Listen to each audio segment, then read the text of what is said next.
bought like this new lipo. Oh man, I got it from the bay. Check it out, dude. It's got the wrong connector in. I can't go out and play with my RC, dude. What am I gonna do? Well, Mama didn't raise no punk. Today we're gonna learn how to solder your own ends on. That way you don't have to be a chump and buy an adapter, dude. Okay, so here we go. Got this nice LiPo for running some of my vintage Tamayas. It's from Power Hobby. Seems to be a pretty nice unit. I haven't tried it out yet, but you got a problem. Yeah, I don't run Dean's connectors.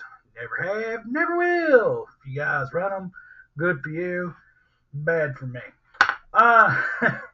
And now I don't run the Tamiya anymore either. I did back in the day. I'm not a fan of those anymore. However, I am a fan of the XT60. I like these. I like these a lot. I use them for my batteries and my ESCs. Some of my brothers and the dudes that RC use these for connections between the motor and the ESC. In my opinion, that's a bad deal because then it's confusing of which is which. And yeah, you can burn up an ESC that way. Yeah, ask me how I know. Anywho, I like bullet connectors. They hate me for that, but nah. I like what I like. So anywho, let's get on it. So yeah, so you got a battery in. Okay, you're not caring about warranty or anything, and you just want it to work. You don't want to wait on an adapter to get in, and adapters are silly. You got, they go bad. Or maybe you want to solder up your own adapter. You can do that too. And I could do that if I had another set of Deans. I could make me up a Deans to XT60 connector and plug it in and be good to go. Yeah, I just don't roll that way, folks. So here's what we're going to do.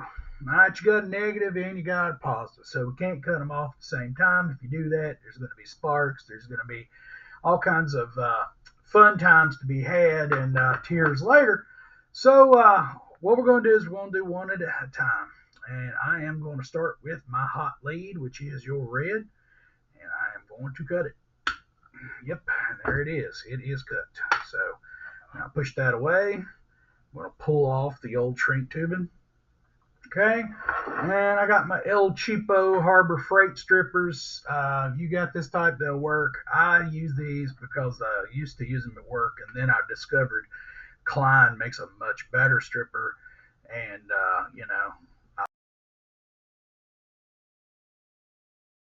I like Klein better because when you strip the Klein, it's like, you know what I'm saying.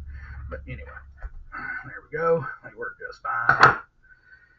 And I always give her a little twist. Now, you might have a few hairs sticking out on the end there, which I do. And I don't like that. I don't need no extra whiskers, so we're just going to trim that off even. I don't know how a dog hair got in the mix, but we'll get that out of the way. All right, so on my pad here, this is some material used in HVAC. It is basically, you take a torch to this thing, and it is fireproof. It will not burn through.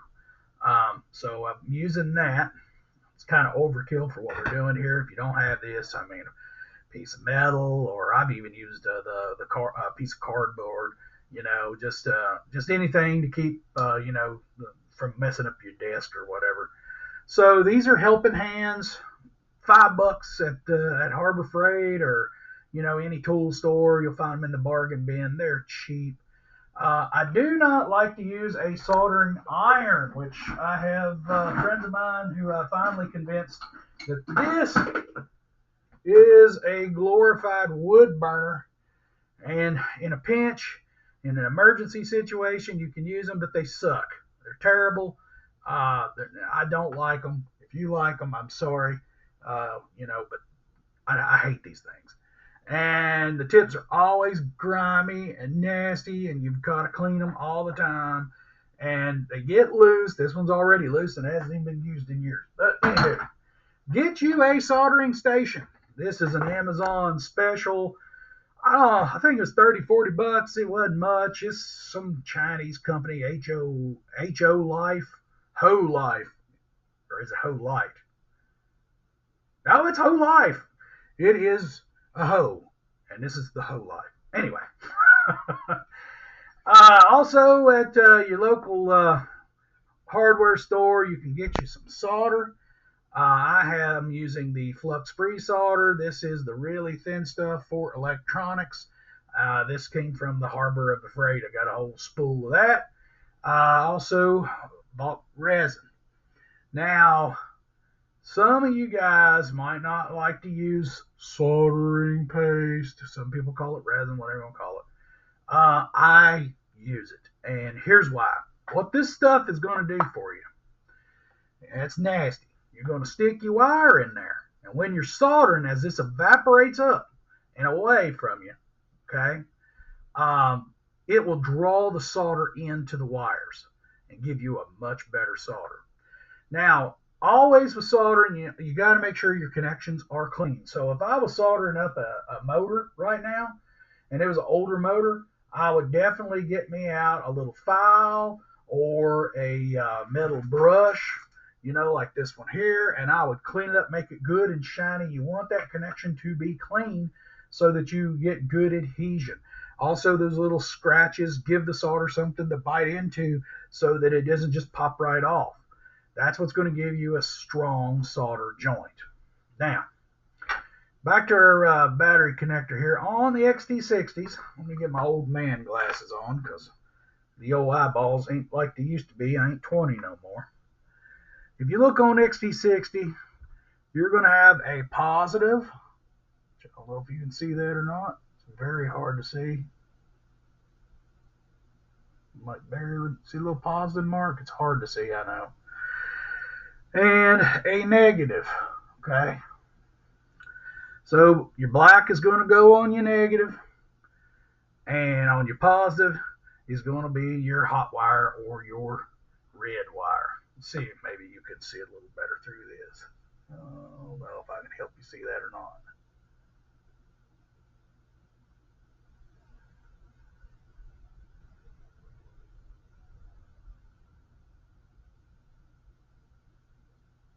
Well, anyway, you get the idea. You can barely see it. It's there, trust me. So, what we're going to do is we're going to grab our helping hands. And I'm going to grab my positive side, flip it up. Yes, Cleo, I know we're doing camera work, but we don't need to hear from you right now. Border Collie life. All right, and I'm going to take this wire, and I'm going to take it and dip it in to my resin here, or flux, whatever you want to call it. I'm going to get some on there. Now, while this is good wet, you can also use a paintbrush for this too if you want to. I like to take it and stick it in on my XT60 hole here and kind of get that stuff all up inside there, okay? And now also, if you notice, it also peeled a couple of wires back where it's a tiny bit too large. So we're just going to do a little gentle trimming. Got to get them little whiskers away so we get a much better connection. Don't want that stuff hanging out. Now, you're going to get you some shrink tubing.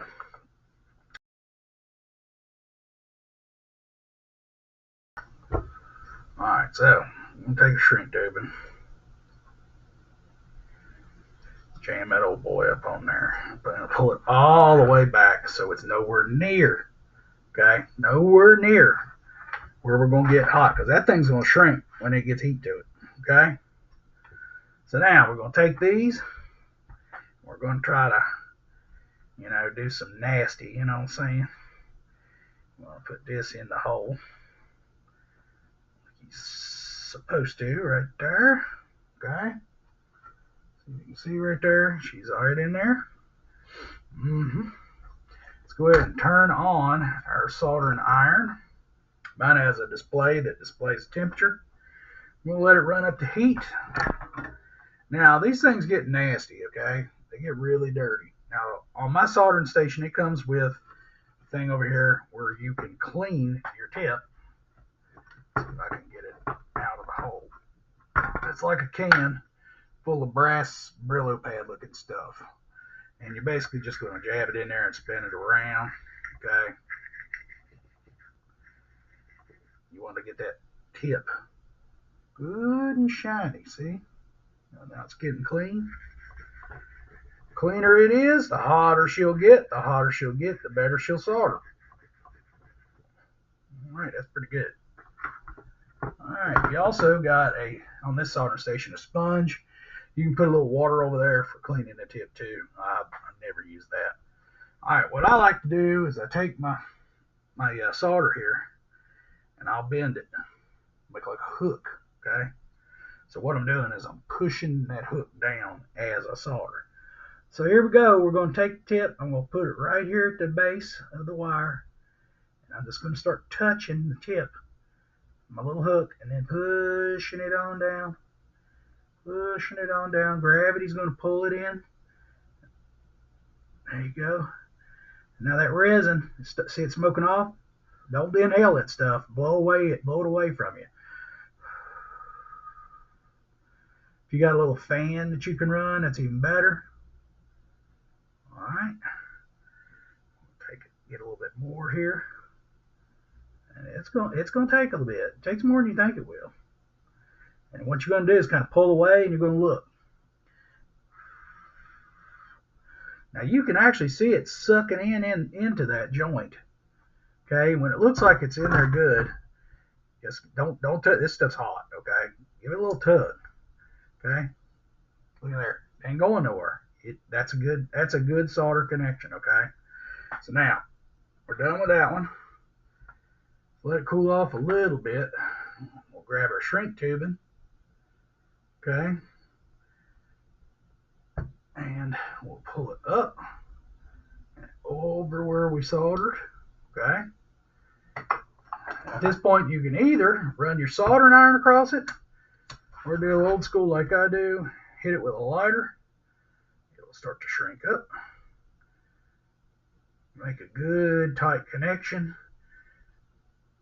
and then you're golden. Just like that. That's it. All right, now we got to do the same thing this time for our negative side. So remember, that is still hot. Leave that alone. Come over here, and now it's safe. Cut off the negative post. Pull off the old shrink tubing. Okay. Grab our wire strippers. Now your wire strippers, if you don't know, it's got different sizes for different size of gauge wire there. Okay. If you don't know what size it is, just kind of eyeball it and use what seems to work best. Basically, you want it to cut through. You want to cut through the plastic housing, but you don't want to cut through the actual strands of wire. See? That's what it should do when you pull it off. Okay. All right. Let's twist her up. Just like you're twisting a bread tie. Okay. Go back over here. Give her a little dip into our goo. Now, this is cooled off enough to touch. It don't take this stuff that long to cool off. See, we're going to take it. What I'm going to do is I'm just going to get some of that goop all up inside there, okay?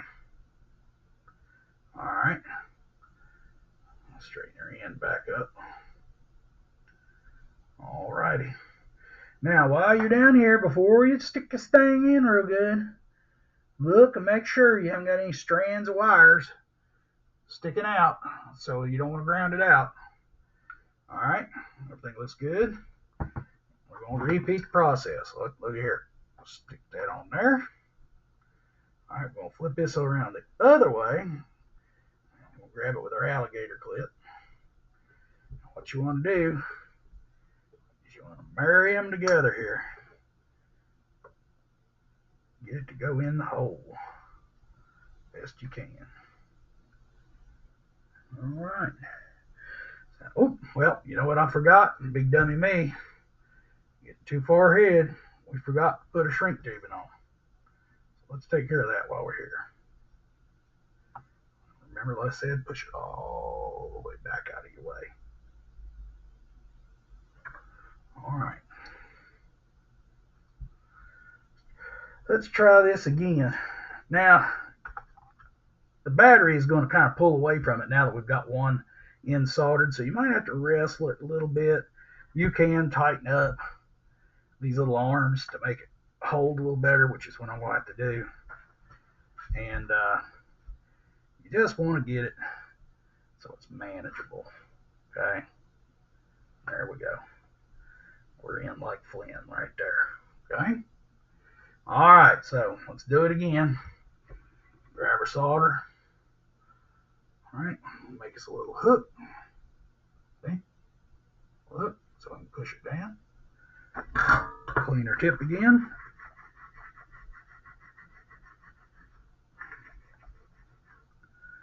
Good and clean.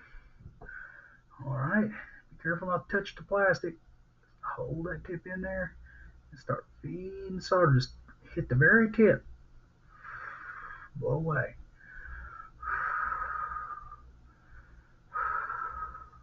I did have a little electric fan, but the motor burned out on it, so I am the fan today.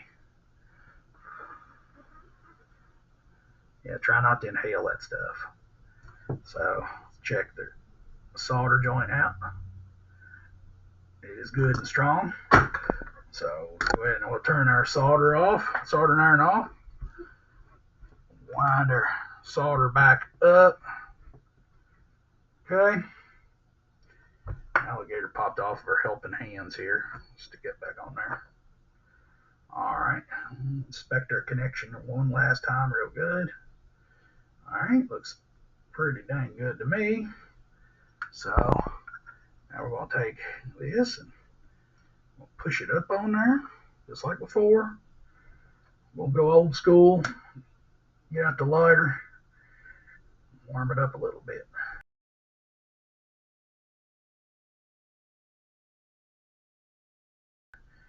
Now you don't have to use a lighter. I have used the soldering iron, and to do this, you got to go back and forth, back and forth.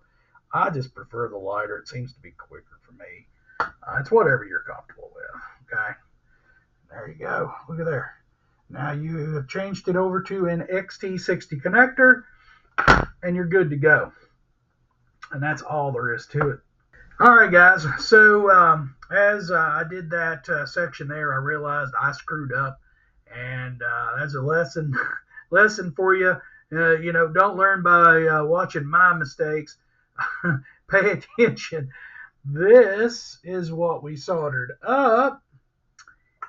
This is the male side, which goes to the speed control. That's right. This is the side that goes to the battery. So I had to solder this thing again. So yeah, I mean, mistakes happen, guys. You're going to make them. Just always double check things, and I did, and I come find out I'm a big dummy. So as you can see, like I was trying to show you earlier, there's your positive, and right there is your negative. I know it's hard to see on there, but there is a little negative and plus sign for your red, your black wire. Red being positive, black being negative.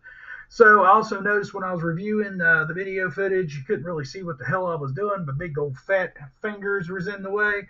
So let me grab something and I'll give you an up close shot so you can kind of get a better idea. I'll bring you right back.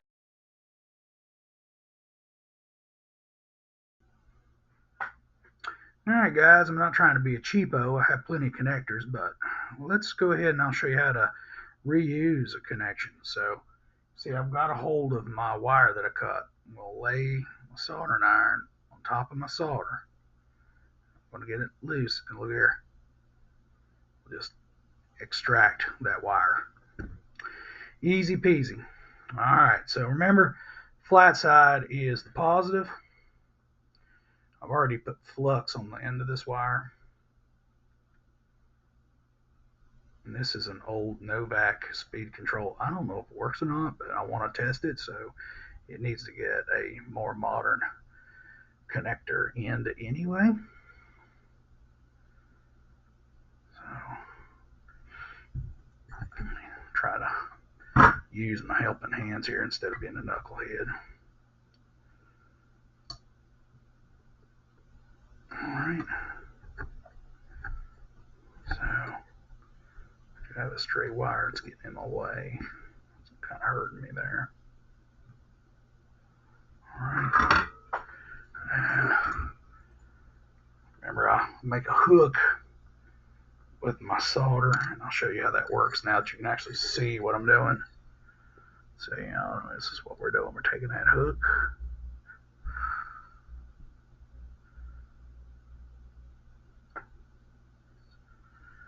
See that?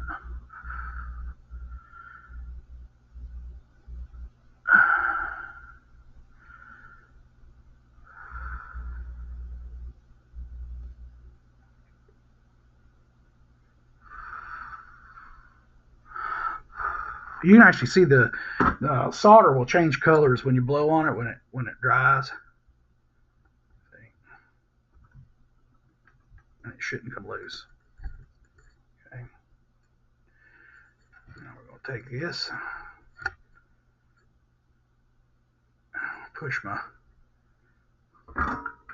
shrink tubing over there. Here's the other method you can use if you don't want to use a lighter. See that? It'll do the same thing.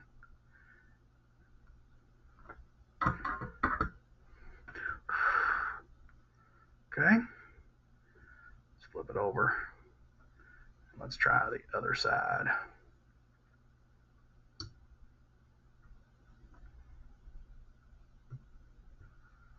Okay. Like my little hook.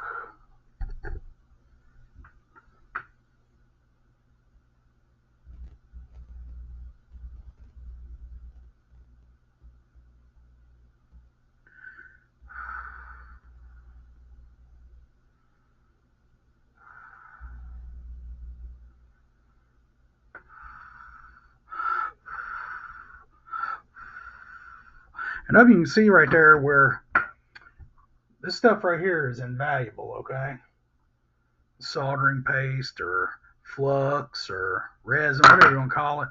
I don't know if you saw it there. I could see it with my eyes, but it sucked that solder into the wires. And now it is like rock solid. It ain't going nowhere, okay? And then, same thing. We'll pull our shrink tubing up and over, and you can just use your soldering iron to shrink it back on there. See, that's why I don't like using the soldering iron. Sometimes it has remnants of solder on it, and it'll leave a little metal flake. That's why I use a lighter. But I misplaced my lighter. I'm not exactly sure what I did with it. But there you go. There's an idea how you do that, okay? Hopefully you guys can use that, and maybe it'll save you some dinero. Hey, make your own connections. Make your own adapters if you want to use adapters and you don't want to cut wires and things of that nature. You can use these same skills for working on your car or what have you. All right, guys, thanks for tuning in, and check me out next time around. Maybe I'll have something else cool for you to look at. Until next time, see you. Peace.